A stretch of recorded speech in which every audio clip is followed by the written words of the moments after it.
Milo, the cheeky tabby cat, loved nothing more than his daily escapades in the lush backyard garden.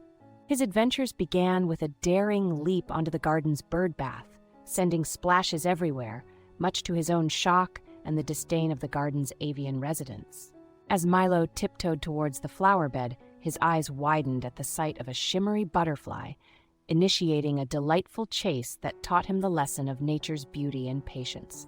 Along the way, he would pause to dig around in the soft soil, demonstrating how routine, gentle grooming can keep a cat's white paws pristine even after such mischief. Milo's day ended with an affectionate nuzzle against his owner's leg, sharing a moment that warmed hearts and reminded us of the simple joys our furry friends bring.